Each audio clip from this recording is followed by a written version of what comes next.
Hey YouTube, welcome back to another beer review here with Thomas Opent. Thomas from the Netherlands, that Dutch guy, speaking about beer, talking into this little phone he has, and yapping on about beer.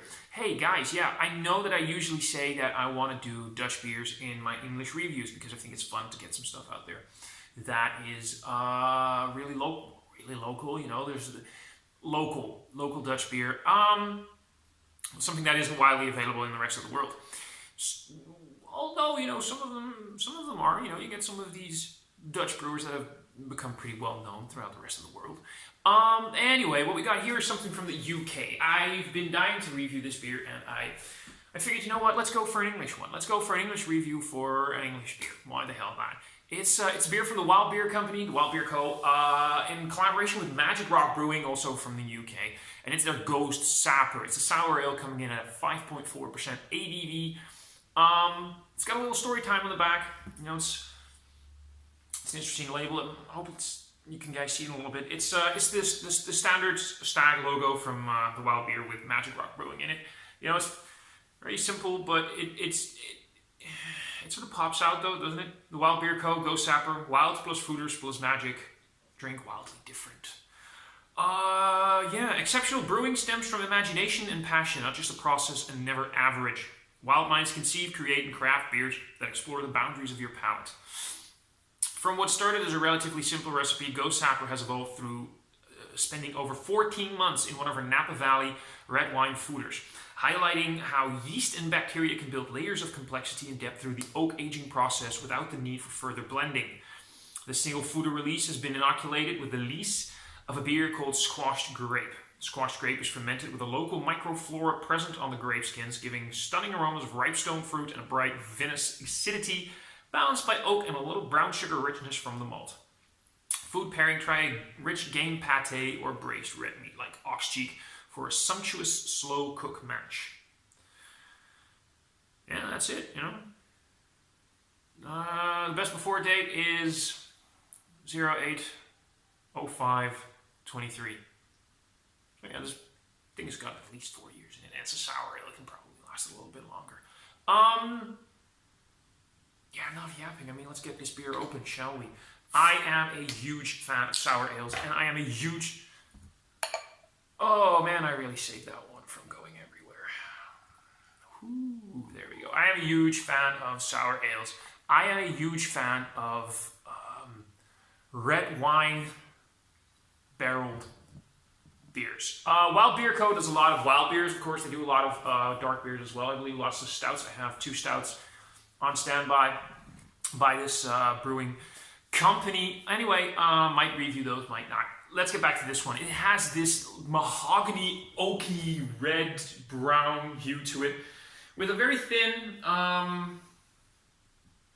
off-white, creamy head, off-white, creamy as in cream colored, not a creamy head, it's a very thin head. Almost went out of that, but you know, it's not that weird that this one wanted to go. It is, of course, wild fermentation, so it's gonna have some go to it. You've all seen the beer. I could keep on talking about what it looks like, but you've all seen the beer. I just suggest we go to the nose and see what she has to offer, right? There we go. Yeah, that's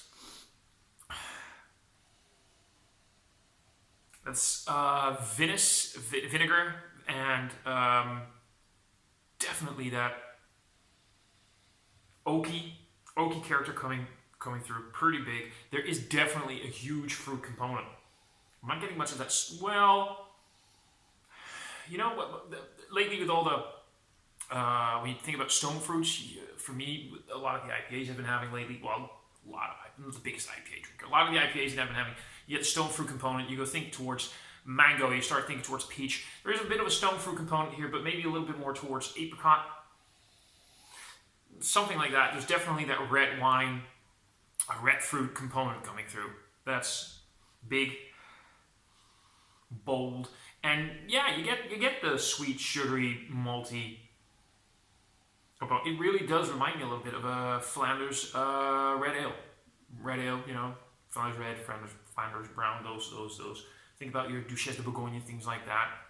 Really does give me a bit of that oaky, soury, vinegar-like components and that malty backbone.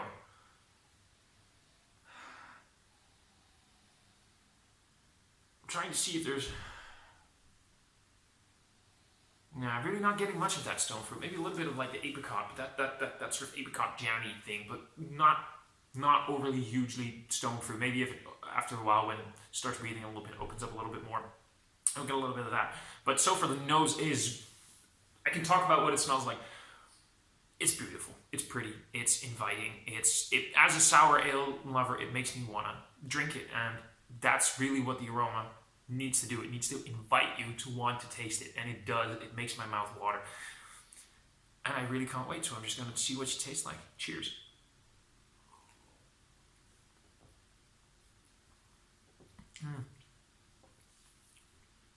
Oh yeah, that's sour.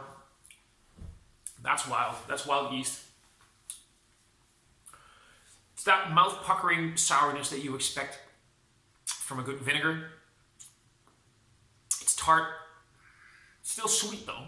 There's definitely a decent big malty backbone, together with that sort of red fruit, red wine sweetness. Really coats the palate. It's not super dry. It's not. The sourness keeps going, keeps going, keeps going, keeps going. It does not stop. That's an Energizer Bunny right there. Wow. That's beautiful. That is exactly what I want in a sour ale. Whew. There's a little bit of that apricot-y, stone-free thing coming in the back finish, in the back end, in the finish, you know what I mean. There's a little bit of that oaky, dry. I said it wasn't very dry, but now, you know, when the first puckering sourness goes away, there's definitely a good dry finish there. And there's something I can't put my finger on. There's something in that finish and I can't put my finger on it. It is, however, fucking delicious. Whew.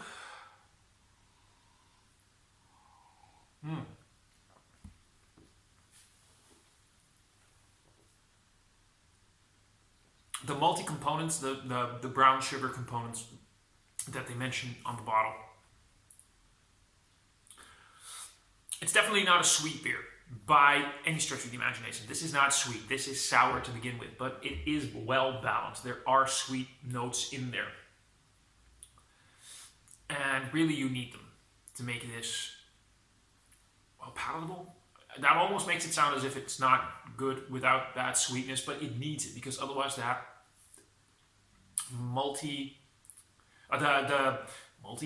the vinegary sourness would be way too overpowering. I don't know if any of you guys like to cook, if you know a thing or two about good acids, about good vinegars.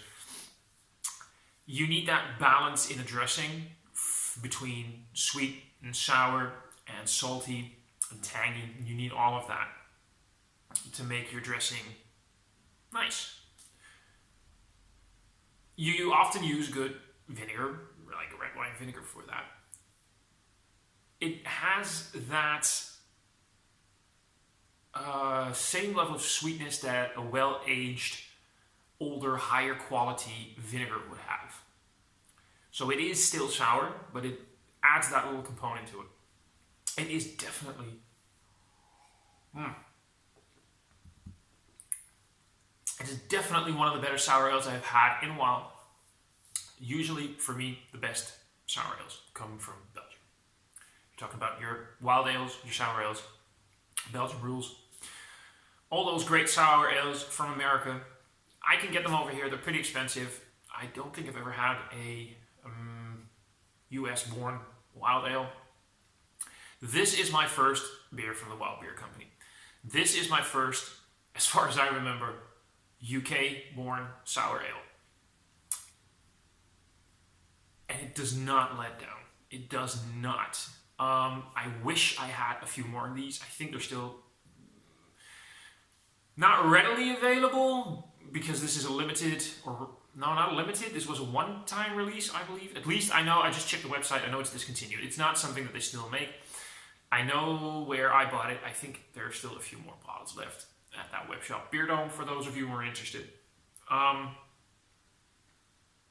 I really wish I had started drinking wild beer, sour ales, wild ales, earlier on in my beer drinking life, because this is definitely something I want more of. I am very intrigued by their stouts, but I know that if the other wild ales that they produce are half as good as this, I won't be disappointed. For me, this is a high 4 out of 5 rated beer. And definitely one of the best sour ales I've had in 2019 so far. Yeah, that's really all I gotta say about this one. That's it. Review done and done. If you like the review, hit the like button. If you really liked it, hit that subscribe button. In the description box below the video, you can find links to my Instagram, my Untapped account, and my Facebook page, where you can see beers that I do not review, but I do have a thing or two to say about them. And I'll see you guys in another review. Cheers!